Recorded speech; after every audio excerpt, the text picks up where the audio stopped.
At the words of Cortés, 2 Spaniards came forward, and seizing me one by either arm, they led me across the roof of the house towards the stairway. Otomi had heard also, and though she did not understand the words, she read the face of Cortés, and knew well that I was being taken to imprisonment or death. As I passed her, she started forward, a terror shining in her eyes. Fearing that she was about to throw herself upon my breast, and thus to reveal herself as my wife, and bring my fate upon her, I glanced at her warningly, then making pretense to stumble, as though with fear and exhaustion, I fell at her feet. The soldiers who led me laughed brutally, and one of them kicked me with his heavy boot. But Otomi stooped down and held her hand to me to help me rise, and as I did so, we spoke low and swiftly. "Farewell, wife," I said. "Whatever happens, keep silent." "Farewell," she answered. "If you must die, await me in the gates of death, for I will join you there." "Nay, live on. Time shall bring comfort. You are my life, beloved. With you time ends for me." Now I was on my feet again, and I think that none noted our whispered words, for all were listening to Cortés, who rated the man that had kicked me. "I bade you guard this traitor, not to kick him," he said angrily in Castilian. "Will you put us to open shame before these savages? Do so once more, and you shall pay for it smartly. Learn a lesson in gentleness from that woman. She is starving, yet she leaves her food to help your prisoner to his feet. Now take him away to the camp, and see that he comes to no harm, for he can tell me much." Then the soldiers led me away, grumbling as they went, and the last thing that I saw was the despairing face of Otomi, my wife, as she gazed after me, faint with the secret agony of our parting. But when I came to the head of the stairway, Guatemoc, who stood near, took my hand and shook it. "Farewell, my brother," he said with a heavy smile. "The game we played together is finished, and now it is time for us to rest. I thank you for your valor and your aid." "Farewell, Guatemoc," I answered. "You are fallen, but let this comfort you, in your fall you have found immortal fame." On, growled the soldiers, and I went, little thinking how Guatemoc and I should meet again. They took me to a canoe, and we were paddled across the lake by Tlascalans, till at length we came to the Spanish camp. All the journey through, my guards, though they laid no hand on me, fearing the anger of Cortés, mocked and taunted me, asking me how I liked the ways of the heathen, and whether I ate the flesh of the sacrifices raw or cooked, and many another such brutal jest they made at my expense. For a while I bore it, for I had learned to be patient from the Indians, but at last I answered them in few words and bitter. "Peace, cowards," I said, "remember that I am helpless, and that were I before you strong and armed, either I should not live to listen to such words, or you would not live to repeat them." Then they were silent, and I also was silent. When we reached their camp I was led through it, followed by a throng of fierce Tlascalans and others, who would have torn me limb from limb had they not feared to do so.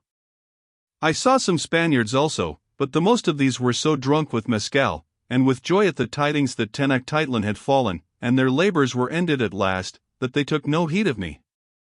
Never did I see such madness as possessed them, for these poor fools believed that henceforth they should eat their very bread off plates of gold. It was for gold that they had followed Cortés, for gold they had braved the altar of sacrifice and fought in 100 fights, and now, as they thought, they had won it. The room of the stone house where they prisoned me had a window secured by bars of wood, and through these bars I could see and hear the revellings of the soldiers during the time of my confinement. All day long, when they were not on duty, and most of the night also, they gambled and drank, staking tens of pesos on a single throw, which the loser must pay out of his share of the countless treasures of the Aztecs. Little did they care if they won or lost, they were so sure of plunder, but played on till drink overpowered them, and they rolled senseless beneath the tables, or till they sprang up and danced wildly to and fro, catching at the sunbeams and screaming gold. Gold! Gold! Listening at this window also I gathered some of the tidings of the camp. I learned that Cortés had come back, bringing Guatemoc and several of the princes with him, together with many of the noble Aztec ladies. Indeed, I saw and heard the soldiers gambling for these women when they were weary of their play for money, a description of each of them being written on a piece of paper. One of these ladies answered well to Autumn, my wife, and she was put up to auction by the brute who won her in the gamble, and sold to a common soldier for 100 pesos. For these men never doubted but that the women and the gold would be handed over to them. Thus things went for several days, during which I sat and slept in my prison untroubled by any, except the native woman who waited on me and brought me food in plenty. During those days I ate as I have never eaten before or since, and I slept much, for my sorrows could not rid my body of its appetites and commanding need for food and rest. Indeed, I verily believe that at the end of a week, I had increased in weight by a full half, also my weariness was conquered at length, and I was strong again. But when I was neither sleeping nor eating I watched at my window, hoping, though in vain, to catch some sight of Autumn or of Guatemoc. If I might not see my friends, however, at least I saw my foe, for one evening de Garcia came and stared at my prison. He could not see me, but I saw him, and the devilish smile that flickered on his face as he went away like a wolf, made me shiver with a presage of woes to come. For 10 minutes or more he stood gazing at my window hungrily, as a cat gazes at a caged bird, and I felt that he was waiting for the door to be opened, and knew that it would soon be opened. This happened on the eve of the day upon which I was put to torture. Meanwhile, as time went on, I noticed that a change came over the temper of the camp. The soldiers ceased to gamble for untold wealth, they even ceased from drinking to excess and from their riotous joy, but took to hanging together in knots discussing fiercely I could not learn of what. On the day when de Garcia came to look at my prison there was a great gathering in the square opposite my prison, to which I saw Cortez ride up on a white horse and richly dressed. The meeting was too far away for me to overhear what passed, but I noted that several officers addressed Cortez angrily, and that their speeches were loudly cheered by the soldiers. At length the great captain answered them at some length, and they broke up in silence. Next morning after I had breakfasted, soldiers came into my prison and ordered me to accompany them. "Whither?" I asked. "To the captain, traitor," their leader answered. It has come at last, I thought to myself, but I said only, "It is well. Any change from this hole is one for the better." "Certainly," he replied, "and it is your last shift." Then I knew that the man believed that I was going to my death. In 5 minutes I was standing before Cortez in his private house. At his side was Marina and around him were several of his companions in arms. The great man looked at me for a while, then spoke. "Your name is Wingfield, you are of mixed blood, half English and half Spanish. You were cast away in the Tabasco River and taken to Tenochtitlan.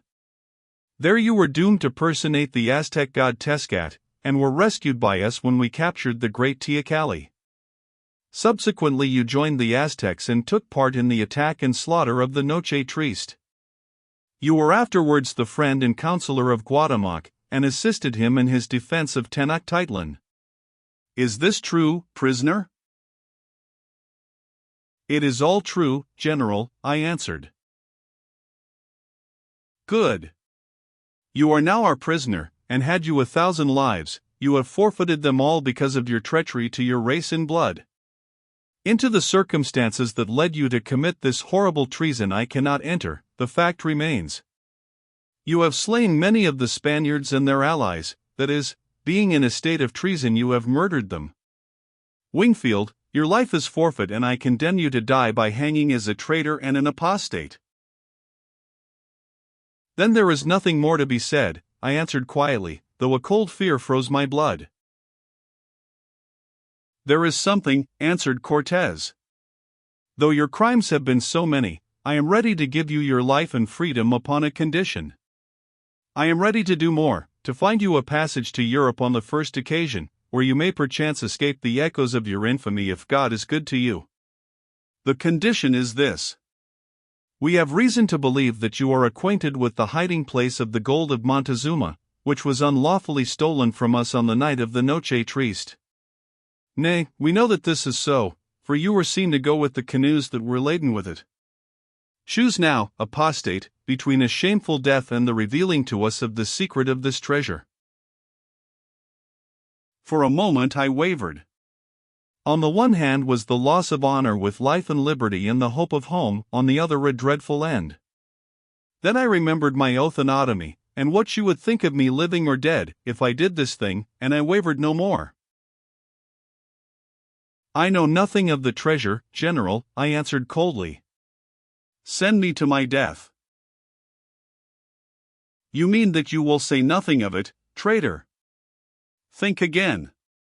If you have sworn any oaths, they are broken by God. The empire of the Aztecs is at an end, their king is my prisoner, their great city is a ruin. The true God has triumphed over these devils by my hand. Their wealth is my lawful spoil, and I must have it to pay my gallant comrades who cannot grow rich on desolation. Think again. I know nothing of this treasure, General. Yet memory sometimes wakens, traitor. I have said that you shall die if yours should fail you, and so you shall, to be sure. But death is not always swift. There are means, doubtless you who have lived in Spain have heard of them, and he arched his brows and glared at me meaningly, by which a man may die and yet live for many weeks. Now, loath as I am to do it, it seems that if your memory still sleeps, I must find some such means to rouse it before you die. I am in your power, General, I answered. You call me traitor again and again. I am no traitor. I am a subject of the King of England, not of the King of Spain. I came hither following a villain who has wrought me and mine bitter wrong, one of your company named de Garcia or Sarceda. To find him and for other reasons I joined the Aztecs. They are conquered and I am your prisoner. At the least deal with me as a brave man deals with a fallen enemy. I know nothing of the treasure, kill me and make an end. As a man I might wish to do this, Wingfield, but I am more than a man, I am the hand of the church here in Anahuac. You have partaken with the worshippers of idols, you have seen your fellow Christians sacrificed and devoured by your brute comrades. For this alone you deserve to be tortured eternally, and doubtless that will be so after we have done with you. As for the Hidalgo Don Sarceda, I know him only as a brave companion in arms, and certainly I shall not listen to tales told against him by a wandering apostate. It is, however, unlucky for you, and here a gleam of light shot across the face of Cortez, that there should be any old feud between you, seeing that it is to his charge that I am about to confide you. Now for the last time I say choose. Will you reveal the hiding place of the treasure and go free, or will you be handed over to the care of Don Sarceda till such time as he shall find means to make you speak? Now a great faintness seized me, for I knew that I was condemned to be tortured, and that de Garcia was to be the torturer. What mercy had I to expect from his cruel heart when I, his deadliest foe, lay in his power to wreak his vengeance on? But still my will and my honor prevailed against my terrors, and I answered.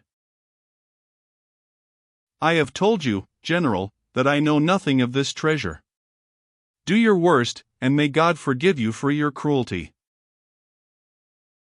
Dare not to speak that holy name, apostate and worshipper of idols, eater of human flesh. Let Sarceda be summoned.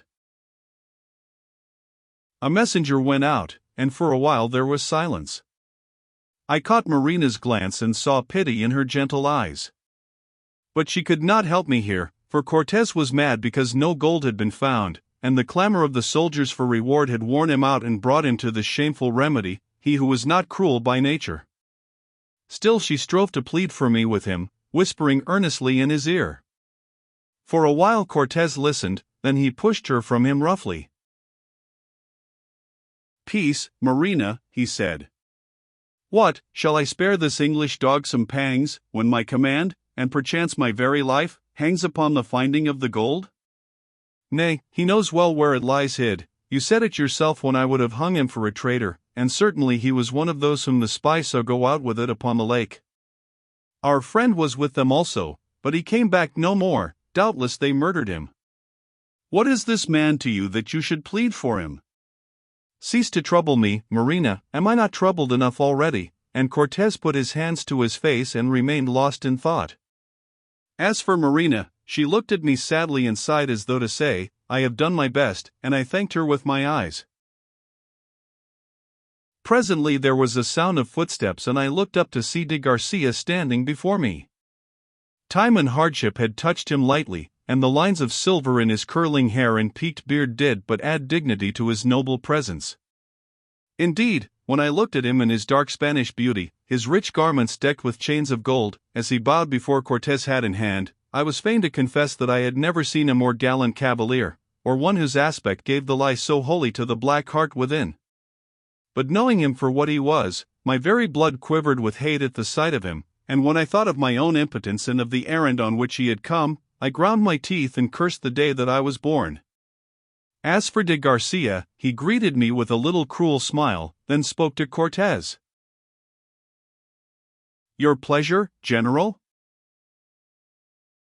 "Greeting to you, comrade," answered Cortez. "You know this renegade?"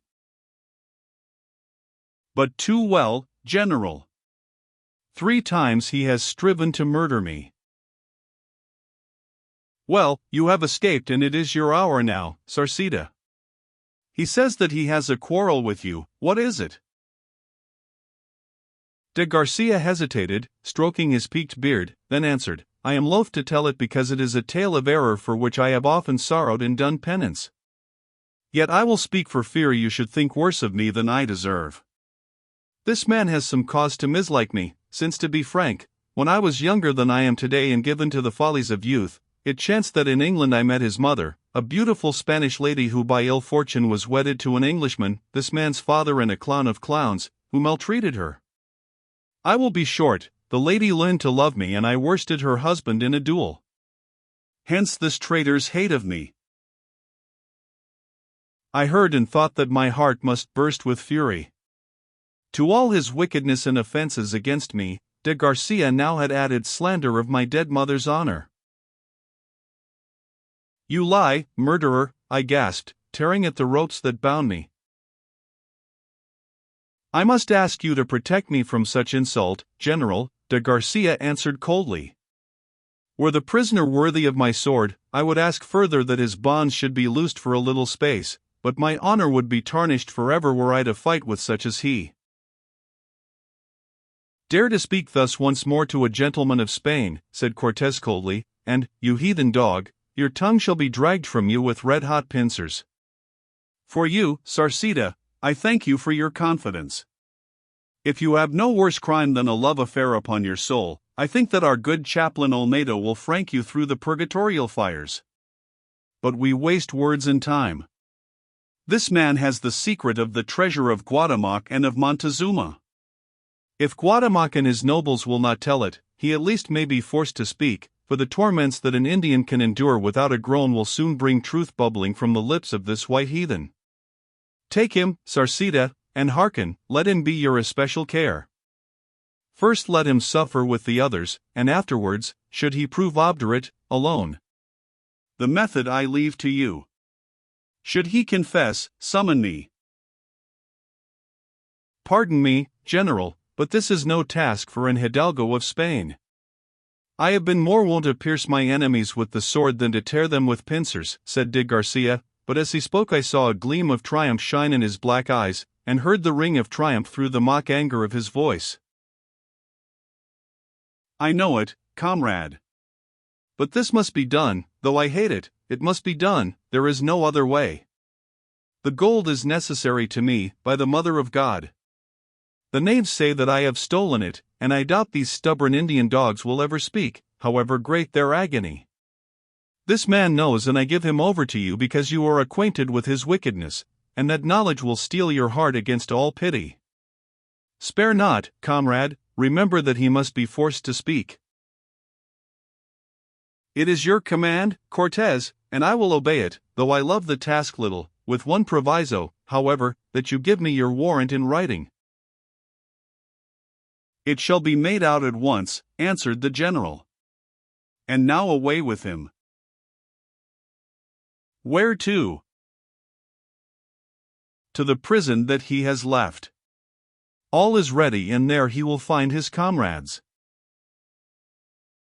Then a guard was summoned and I was dragged back to my own place, de Garcia saying as I went that he would be with me presently.